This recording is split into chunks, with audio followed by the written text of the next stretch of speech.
3년 뒤면 65세 이상 노인이 전체 인구의 20%를 넘는 초고령 저출산 고령화에 따른 문제가 사회 전반에서 나타나고 있는데요. 헌혈 수급에도 심각한 영향을 주고 있습니다. 혈액이 필요한 고령층은 갈수록 늘어나는데 헌혈을 할 수 있는 젊은이들은 급격하게 줄어들고 있습니다. 500만 명을 넘었습니다.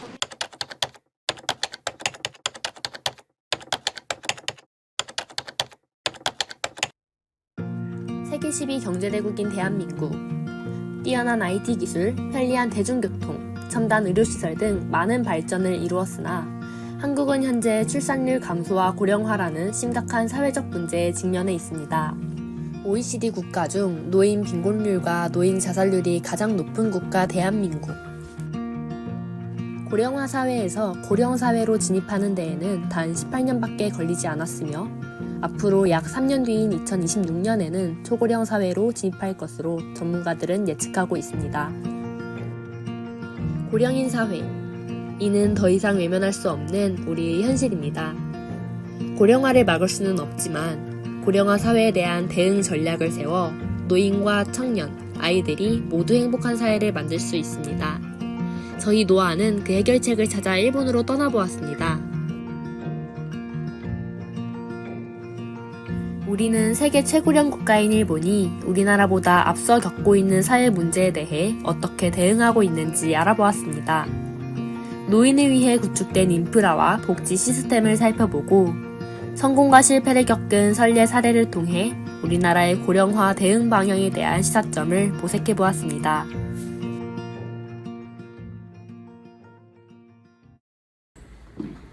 (1월 18일) 도쿄복지 전문학교의 개호기구 체험 설명회에 참석했습니다.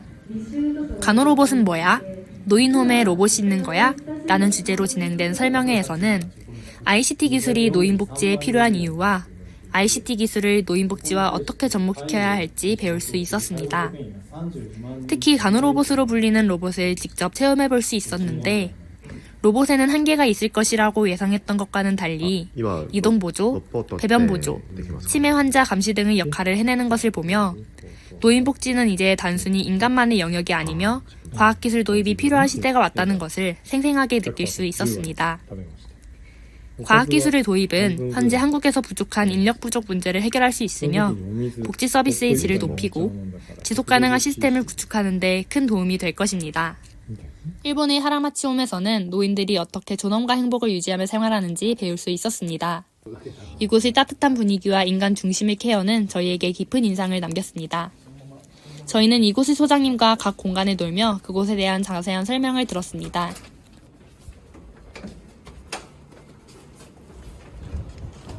첫 번째로 몸이 비교적 건강한 노인들이 여가를 보내는 공간에 방문했습니다.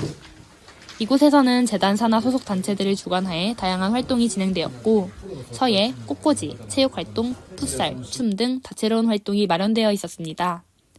이 프로그램들은 추후 인터뷰를 통해 노인들에게 삶의 활력이 되며 높은 만족도를 가지고 있는 것을 확인할 수 있었습니다.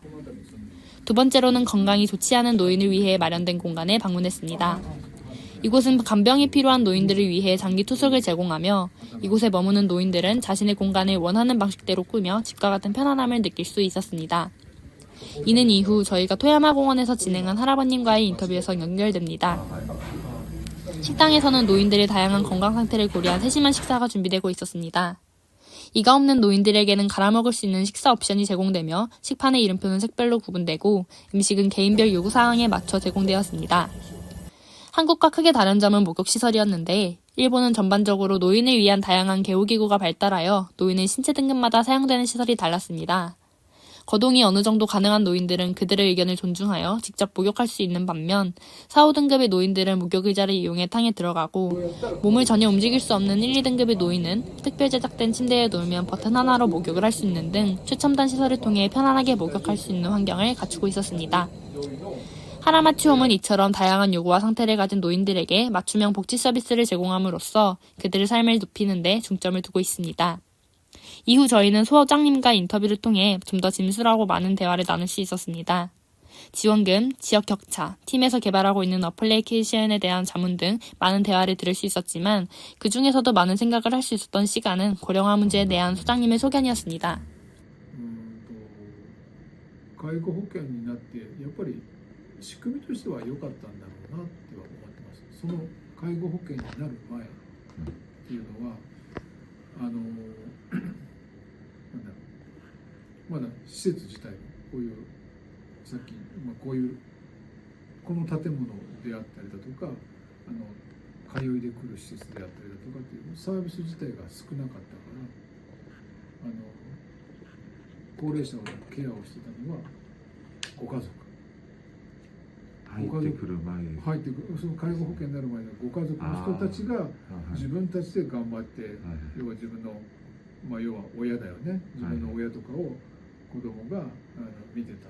特に日本ではまだまだ古かったので、特に女性の方が介護をしてた。でも世の中すぐ女性の社会進出だとか、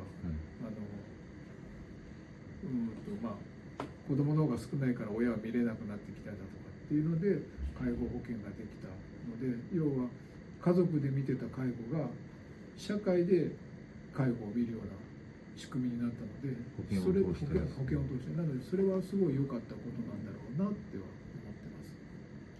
ただやっぱり制度なので完璧ではないですよね。いろんなサービスがまだまだ足りないっていう話。でもサービス作れば作るだけ国の保険としてのお金がかかるから本当にそれでいいのかどうなのかっていうような。ただいずれにしてもや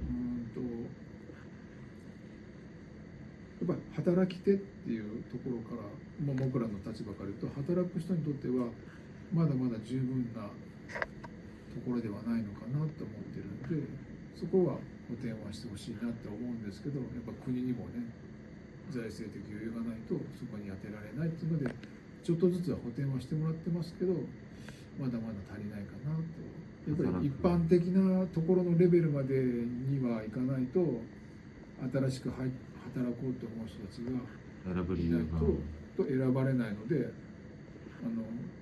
高齢者は増えます、働く人が減りますっていう変なっていうのは多分韓国でも起きるでしょうし、日本ではもう起きちゃってるので、それをどうするかっていうので、それの代替として、IT を使って人間じゃないところはって言ったっていう話。話してくださったそういう機械を使った機械を使って人間が働き手が少ないんだったら機械でやってもらって。 1월 20일 하라마치홈 인근 어르신들이 많은 시간을 보낸다는 토야마 공원에 방문해 어르신들을 대상으로 인터뷰를 진행했습니다. この団地が多いでしょ、昔は若い人がたくさんいたけれども、今もう見渡すだけで老人ばっかり。昔は若い人が多かったっていうのはどれくらい昔の話なんでしょうか。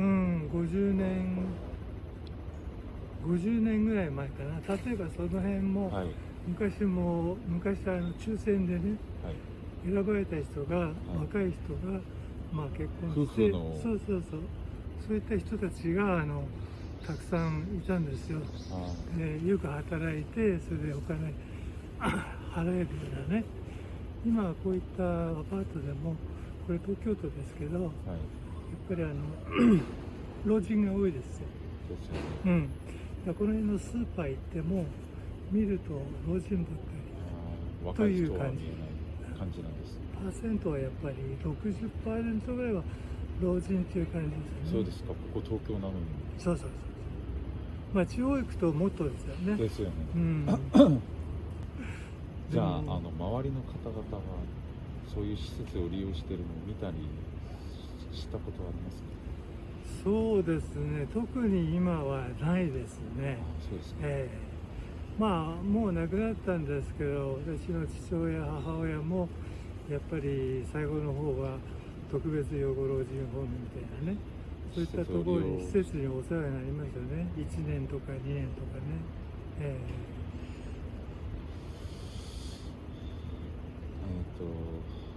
じゃあ日本政府がいろいろ政策を行っているじゃないですか。なんか日本政府が行っている高齢化対策とかについてどう思っているか、肯定的とか否定的とかちゃんとやっているな、ちゃんとやってないな。そう、今のところはまあちゃんとやってる方じゃないかなと思いますそうね。そうです。まあ100% 期待してもね、それなりにやっぱり100点は取れないと思うけども、でも、80% ぐらいは満足度は高いんじゃないかなと思いますね。じゃあ100点満点としたら85点ほどは取れる。100点はちょっと贅沢すぎるから、やっぱりね、若い人に負担をかけてるわけだから、やっぱり100はちょっと贅沢ですよね。だからまあ9大点としてはまあ 70% いけばいいんじゃないですかね。そこで시간 관계상 영상에서는 생략되었으나 토야마 공원은 우리나라의 탑골공원과 같은 의미가 있는 곳이지만 하나 다른 점은 지자체에서 토야마 공원에 방문하는 어르신들을 위해 체조 프로그램, 노래교실 등 다양한 프로그램을 제공하여 도심 속 노인 친화 공원으로 운영하고 있다는 점이었습니다. 따라서 토야마 공원은 인근 어르신들이 하루 중 가장 많은 시간을 보내는 장소이며 이에 대한 만족도가 높은 것으로 나타났습니다. 우리나라는 어르신들이 시간을 보낼 수 있는 공간이 적고 어르신들이 많이 모이는 탑골공원에마저 이렇다 할 프로그램이 제공되지 않는 것과는 큰 차이가 있었습니다. 우리나라도 탑골공원이나 각 지역에 있는 기존의 공원이라는 공간을 잘 활용한다면 한국도 일본처럼 어르신들이 일상 속에서 즐거운 시간을 보낼 수 있는 장소로 탈바꿈할 수 있겠다는 생각이 들었습니다. 1월 21일 이케부쿠로, 신주쿠, 하라주쿠, 시노쿠보에서 저희와 같은 젊은 연령대의 의견을 들어보고자 설문조사를 진행했습니다. 고령화 문제의 심각성에 대해 인식하고 계신가요? 라는 질문에 전체 참가자 27명 중 25.9%의 사람들이 부정했으며 보통이다라는 응답은 29.6%, 44.4%의 응답자들은 고령화의 심각성을 인지하고 있다는 결과를 주었습니다. 현재 일본의 노인복지 서비스에 대해 어떻게 생각하냐는 질문에는 불만족이 18.5%, 보통 22.2%, 만족에 응답한 사람들은 40.7%였습니다. 일본의 노인복지 서비스에 대한 만족도는 개인의 경험과 기대치에 따라 달랐으나 어떤 정책이 필요하냐는 질문에는 금전적 지원 정책이 필요하다는 대답이 대다수였습니다. 정부의 고령화 대책에 대한 질문에는 참가자 중 40.7%의 응답자가 부정적이었고 29.6%의 응답자는 긍정에 답했으며 한 명의 응답자는 본인의 할머니가 복지 서비스를 이용했으나 만족하지 못했다는 경험에 대해 나누어 주었습니다. 설문 결과 일본 젊은 층의 고령화 문제 인식은 한국과 비슷했습니다. 일본과 한국 모두 이 사회 문제에 대한 심각성과 문제의식을 높이는 것이 고령화 사회를 맞이하는 젊은 층이 가져야 하는 자세이며 앞으로 고령화 문제에 대한 대책을 세우는데 중요하게 작용할 것으로 생각합니다.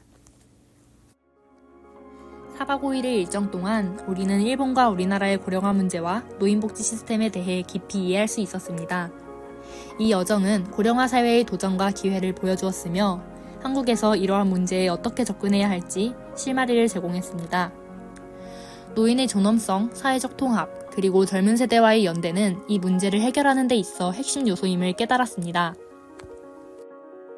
이 다큐멘터리를 통해 우리는 한국과 일본의 고령화 문제를 비교 분석하고 두 나라가 서로로부터 배울 수 있는 점을 발견했습니다. 이 여정은 끝났지만 고령화 사회에서 우리가 나아가야 할 방향에 대한 논의는 계속되어야 할 것입니다. 더 나은 미래를 위해 이 대화를 지속하는 것이 우리 모두의 책임입니다.